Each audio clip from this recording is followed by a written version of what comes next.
It's been a while since Mitsubishi had a small crossover, and with more and more of their competitors bringing these types of cars in, like the Yaris Cross, the Nissan Kicks, and many other options from China, basically they said enough is enough. This is the Mitsubishi XForce GT. And today we're going to share our thoughts on this subcompact crossover and tell you everything that we like, what we don't like, and everything else in between. This is Behind the Wheel. Huh? That sounds off, wrong even. Who says that? Gino? No wonder it sounds wrong.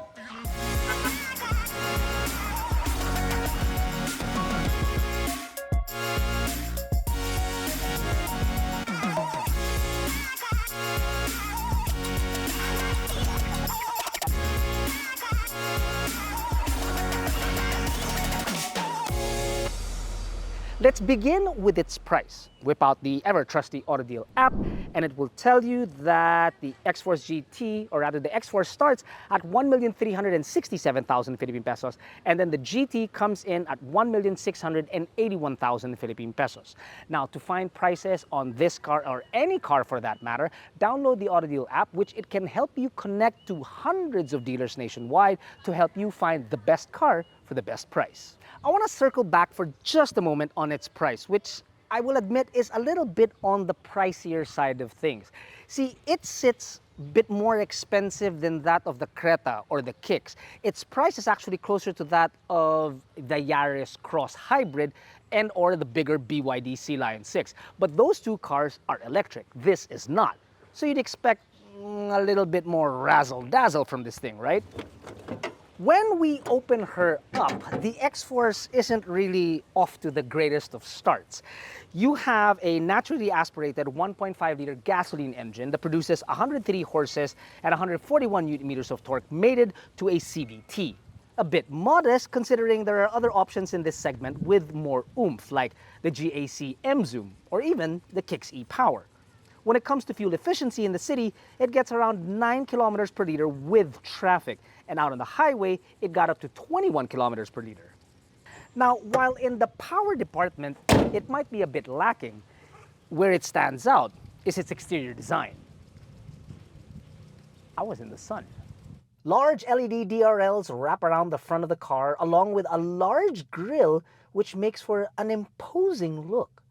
The lines on the side are nice and sleek, and the same can be said about the rear end with LED taillights. It's really one of my favorites when it comes to looks for a subcompact crossover. The wheels, albeit it's nothing to write home about, are pretty large at 18 inches, and it makes up for 193 millimeters of ground clearance. The GT is also the only model that comes with a blacked out roof and this gold color that even Gold member himself would swoon over. I love gold. Yeah, that guy's gross, man. That guy's gross.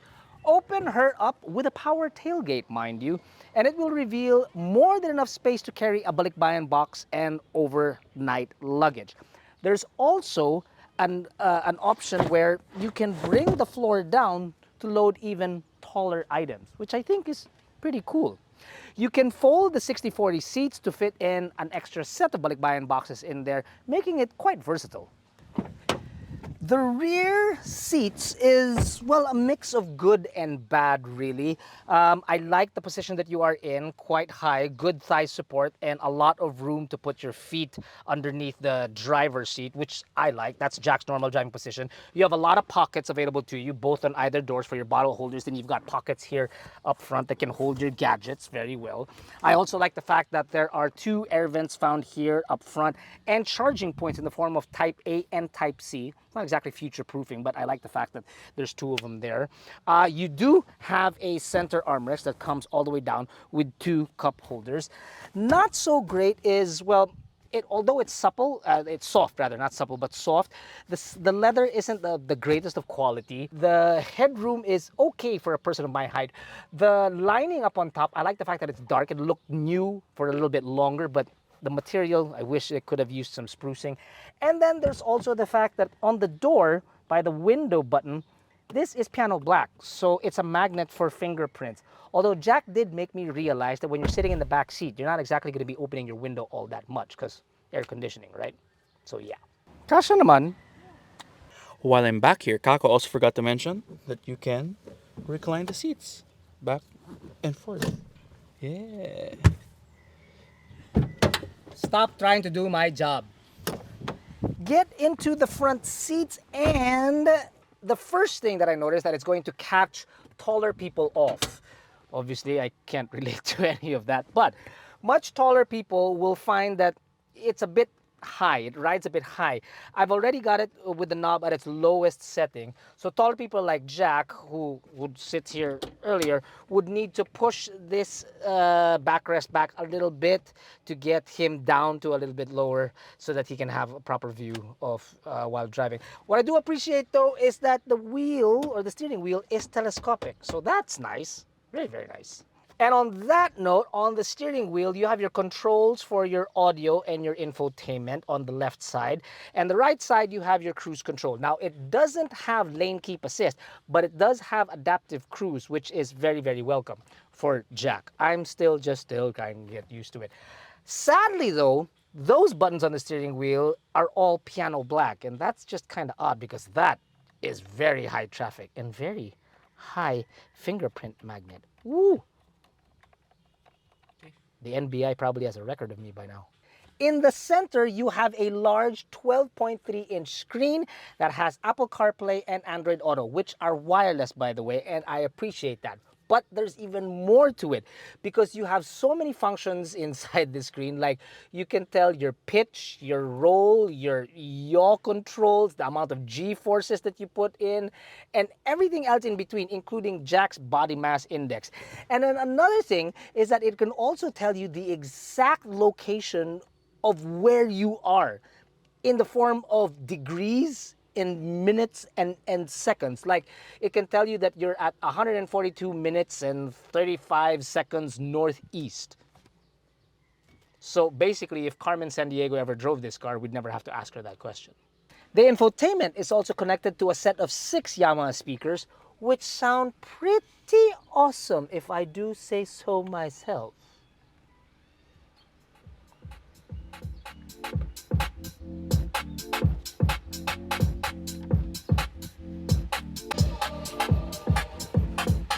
Okay, now I really need to pee. You can connect via the USB charging points, which is Type A and Type C, much like it is in the rear. But there is also a wireless charging pad, which I think is pretty cool. A bit extra, Jack thinks that there's a drive mode selector here, which I understand because, well, we figured that it was supposed to be like sport and eco and normal mode. But no, you actually have like normal, wet, gravel, and mud. We're not exactly sure why you would take a front-wheel drive car on mud, but I guess that's there. It's nice. You have physical air controls, which Jack is saying yay for, which is nice, and it's easy to get to and clearly very easy to read. The material on the dash, something very different about it, because when I touch my shirt and I touch the material on the dash, it's like almost the same thing. It feels good to the touch. I'm just not exactly sure how well you're going to be able to clean that if it gets stained with anything like ketchup.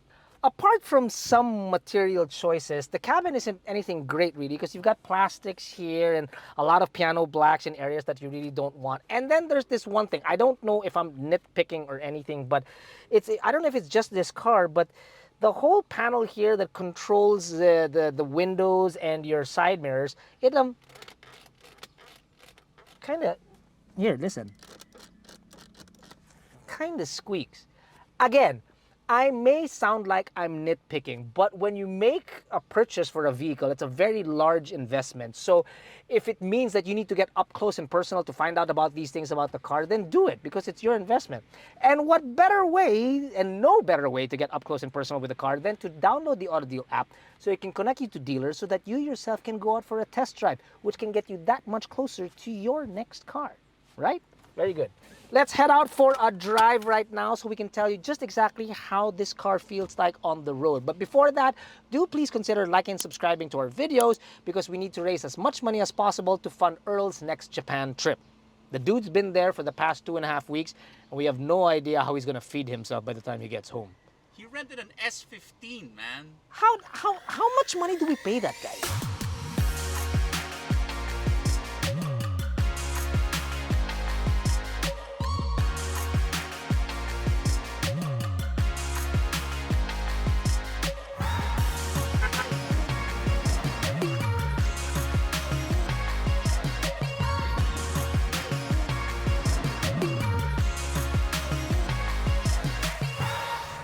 first part of our drive will bring us to mountainous roads, and immediately we can tell that the CVT is actually quite responsive. It bites really well, moves you very quickly, and it's relatively smooth. The thing about it though, the power is what catches you off. There is good initial power to get the car moving, but it feels like it's sort of like tops off and falls flat because after that initial grunt and push, everything's just sort of like mellows out. And then when you want to punch it and you full throttle the accelerator, the engine starts becoming really, really loud and the noise starts coming into the car because, well, because it's a smaller liter engine, it tries to compensate by putting in high revs, and it's those high revs is that what you hear inside the cabin. Also, we found that while the NVH of the car is good, keeping most of the outside noises out, except obviously the engine, it's the noises inside the car that kind of catch you off because for a car that has just over 8,000 kilometers on it, there's a lot of rattling going on in here. The suspension, being on mountainous roads, and really even on the highways, it feels a little too firm for me. This is, after all, a crossover, and so I'm looking for something a little bit more pliant, a little bit more comfortable. I'm not saying it has to be as soft as a sedan, but I don't want to sound like an old fogey, but it feels a little too young for me. It's a little firm, to a point where Jack and I had to check the tire pressures of the car to make sure that they were at the proper levels, which they are. It's just, the suspension is just a little bit on the firm side. The good side is that when you do decide to attack corners like this, it can hold its own. Paired with that is a good steering feel. There's good weight to the steering. It's a Mitsubishi, so it's not as heavy as my Montero, so to speak, but it's got good weight to it, and it's not numb at all compared to other crossovers of this size, which that one feels a little, well, you can say a little too electronic. This one has got good communication with the road. Now that we're out on a straight highway, or perhaps when you're in the city, you know, basically less demanding roads, really, the car feels a little bit more settled. It feels, well, more at home.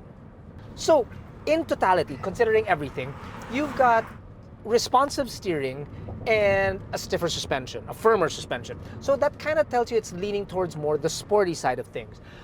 But because the engine is a bit lacking, since it's only a 1.5 naturally aspirated 4-cylinder, it's more for city driving and calm, less demanding roads.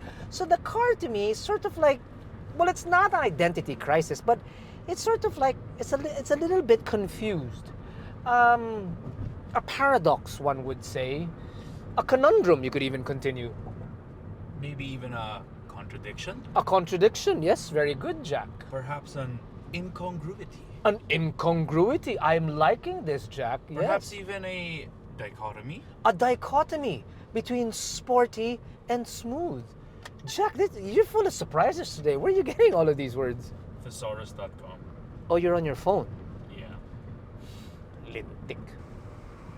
Oh, and I almost forgot.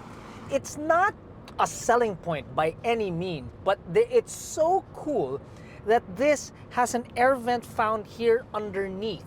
Just, where is it? There, right there. Right there, right? Now, it's not much, but because the first time I actually ever saw that was in a Toyota back in 1989, and I thought, what a weird place to put an air vent. But for a guy, oh man, when it cools your nether regions on a warm day like this, yeah. Yeah, asarap.